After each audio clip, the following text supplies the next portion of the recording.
Bueno, en la clase de hoy vamos a trabajar lo que serían los sistemas de salud de la Argentina, ¿sí? Como veníamos viendo en las clases anteriores, trabajamos sobre los niveles de salud, sobre todo el primer nivel de atención, ¿sí? Hablamos de conceptos muy importantes como son la promoción y la prevención de la salud, ¿sí? El concepto de la historia natural de la enfermedad en su periodo primario, secundario y terciario. Acuérdense del periodo prepatogénico, del periodo patogénico que se divide en un periodo subclínico y en un periodo clínico y el pospatogénico, ¿sí? Esos son conceptos importantes. En esta clase vamos a abordar un poco y conocer el sistema de salud argentino para profundizar un poco de qué se trata.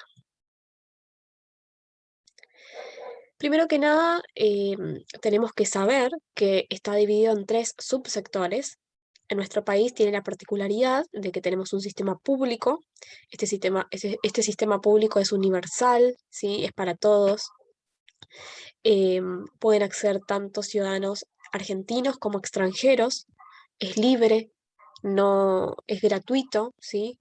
No hace falta que tenga eh, la persona un seguro social para acceder a este sistema público de salud y que obviamente va a estar conformado por los hospitales, los centros de salud públicos o los hospitales tanto de segundo como de tercer nivel.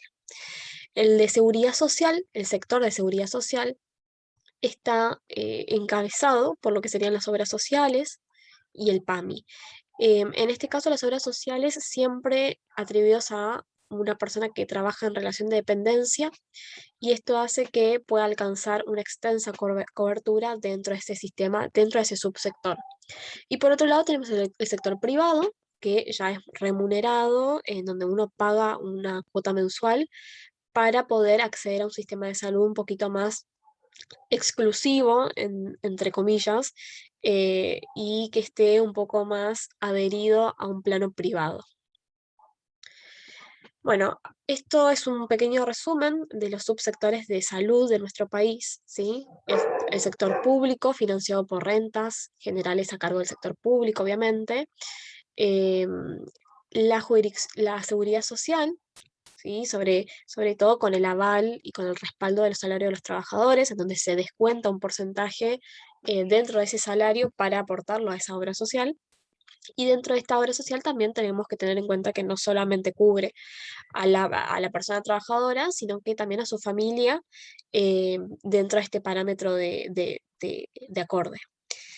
Y por último tenemos el sector privado, ¿sí? Que es un seguro voluntario, en donde uno paga una cuota mensual y obviamente está administrado por instituciones meramente privadas con o sin fines de lucro.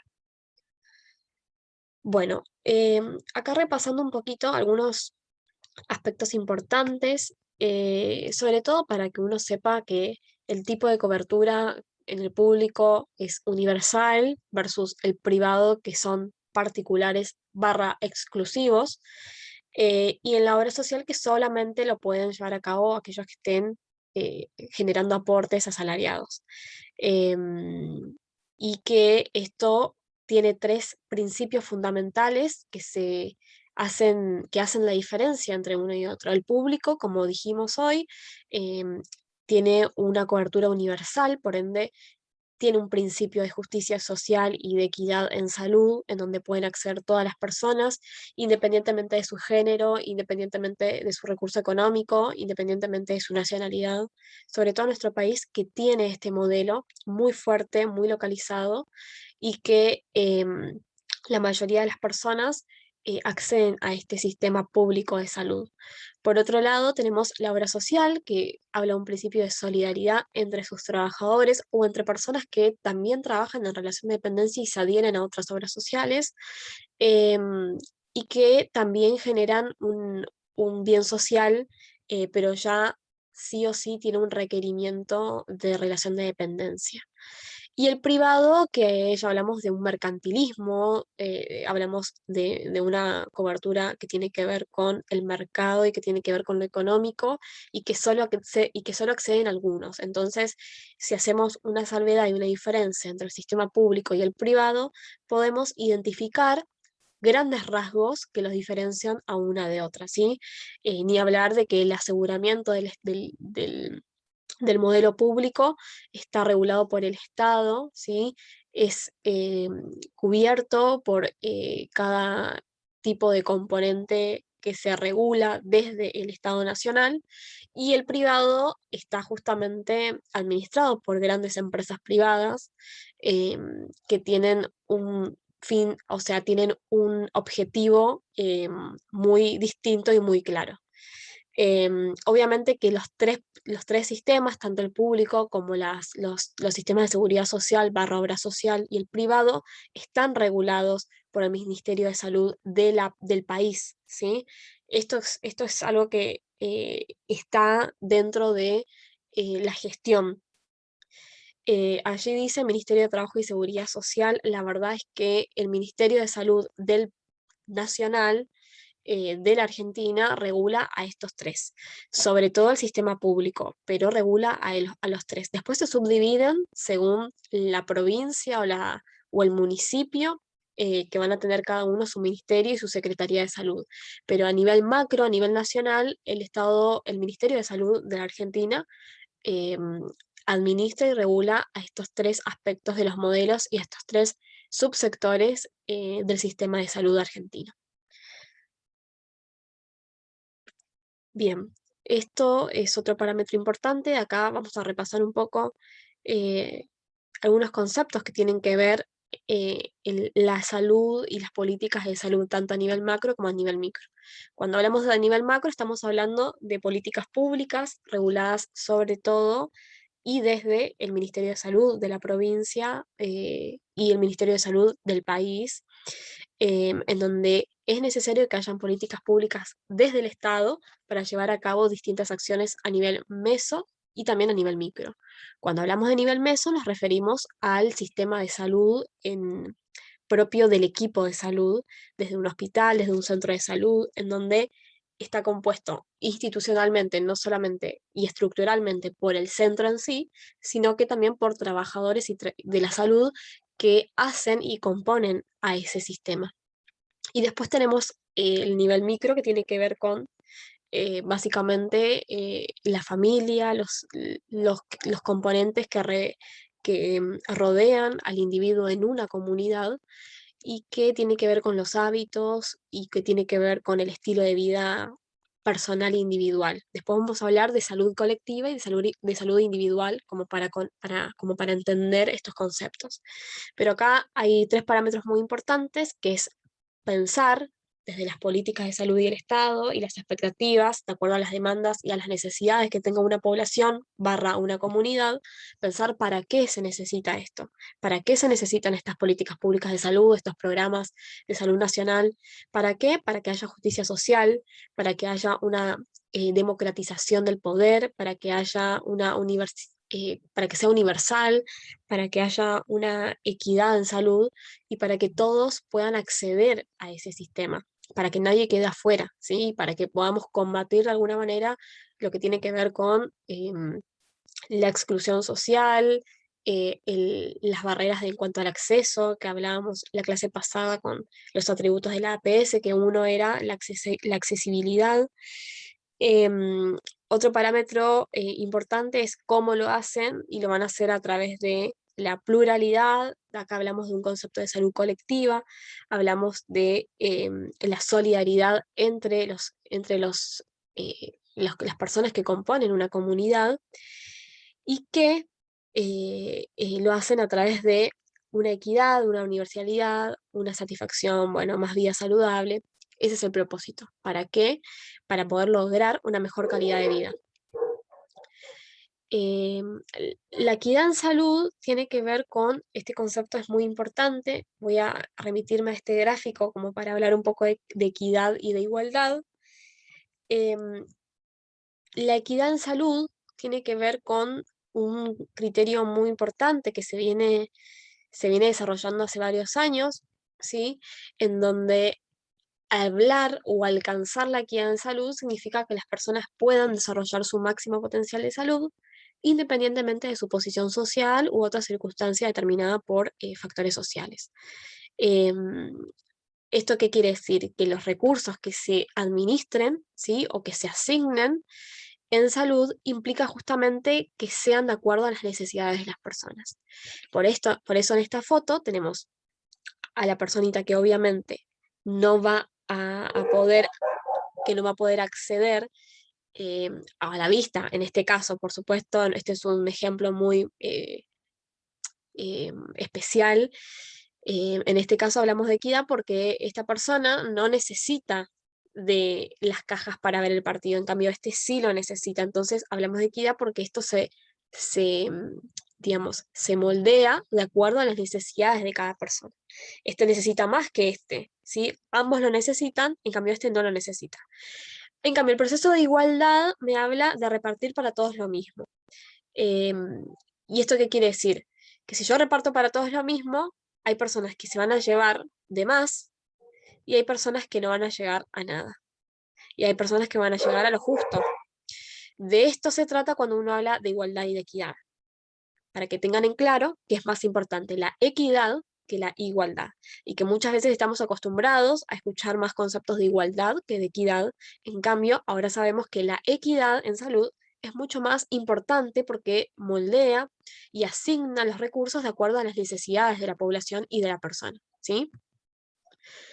Otro concepto importante es hablar de la descentralización del sistema de salud argentino. Estamos muy acostumbrados a tener un sistema muy centralizado, sobre todo en las capitales o en las grandes provincias de nuestro país, en donde sea por recursos o por mayor carga de personas, digo, de profesionales de la salud, estamos muy acostumbrados al sistema de derivación, no estamos acostumbrados al sistema de referencia y contrarreferencia, en donde se puedan seguir casos desde el primer nivel de atención o desde un nivel secundario y no de un nivel de alta complejidad.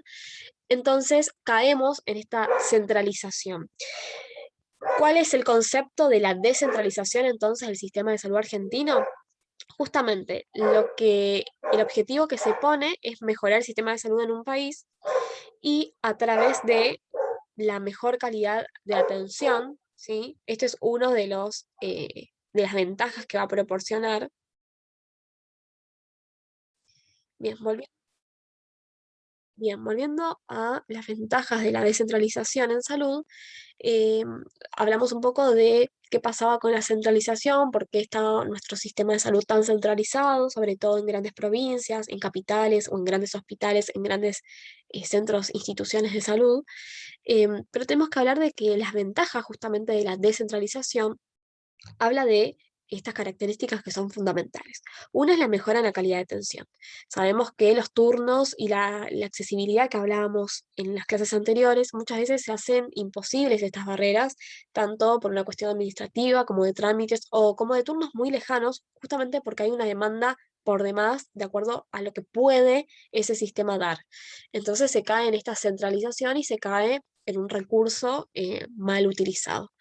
La mejora en la calidad de atención justamente es una ventaja de la descentralización porque va a estar mejor distribuida la cantidad de gente y mejor distribuida la cantidad de turnos, de trámites y y de tipos de atención para que todo sea equitativo, justamente remitiéndome al concepto de equidad. La equidad y la eficacia de los sistemas de salud, justamente esta oración hace hincapié en lo que acabo de decir, y también va, obviamente, a aumentar no solamente la adherencia al tratamiento y la satisfacción de los usuarios, o sea, de los pacientes, sino que también va a facilitar la participación de la comunidad, va a haber mayor continuidad y longitudinalidad dentro del proceso de atención y va a establecer lazos y redes entre las personas, no solamente entre ellos, sino que también entre el equipo de salud y el paciente. Por eso es importante hacer mucha hincapié en lo que es la participación comunitaria. Hay una declaración de Alma-Ata que se realizó en 1978, en donde se consideró que la participación comunitaria en atención primaria responden a las necesidades de los usuarios y se piensa que obviamente la participación comunitaria es un medio sumamente importante, no solamente para definir las necesidades, sino para conocer las necesidades, identificar esas necesidades de la población y proveer y satisfacer de acuerdo a programas de implementación, cuando hablo de programas, obviamente tengo que tener un sistema macro que me respalde, unas políticas públicas de salud que respondan y que me hagan a mí desde el sistema meso de salud responder a la comunidad. Entonces, esa comunidad a nivel micro va a tener eh, cubiertas sus necesidades, tanto en cuanto a medicamentos, en cuanto a tipo de alimentación, en cuanto a redes de apoyo, en cuanto a hábitos, en cuanto a herramientas barra talleres para que las personas aprendan desde a identificar eh, ejemplo, banderas rojas de hipertensión, que aprendan a identificar y tengan un buen control metabólico en cuanto a diabetes y riesgo cardiovascular, que tengan talleres de amamantamiento a las mujeres, que hayan talleres para adolescentes, que hayan talleres sobre educación sexual integral. Todo eso es posible hacerlo en el sistema de salud a nivel meso y a nivel micro con la comunidad, pero necesitamos de políticas públicas de salud que nos respalden. De acá y de allí la importancia, la implementación de programas y la participación comunitaria. Como ven, es una situación dinámica en donde estamos en constante intercambio entre los distintos niveles, con la comunidad y desde los programas de salud a nivel nacional. Esto es importante como para que tengamos también en presente y entendamos de qué se trata esta participación comunitaria. Bien, acá les dejé un cuadrito donde detalla las ventajas, ¿sí? De la descentralización del sistema de salud y las posibles soluciones a esos problemas de implementación, ¿sí? Una de las ventajas, como dijimos, es la participación comunitaria en la identificación de las necesidades de la población. Otra ventaja es que se supervisa un poco más de cerca, ¿sí? El control de las personas, sabemos y conocemos quiénes son cada uno de los pacientes. Otra de las ventajas es que permite adoptar estructuras organizativas, permite generar programas y talleres, permite mejorar la eficacia de las necesidades manifiestas en la comunidad, permite conocer también, ¿sí? Tanto a las personas como sus enfermedades y teniendo en cuenta que la mayoría tienen enfermedades crónicas de salud. Em, Así que estas son ventajas. Después en el cuadro, la parte B, tenemos los problemas, algunos problemas en cuanto a la implementación de esta descentralización, como un ejemplo de ello puede ser un poco de resistencia por algunos componentes del personal de salud.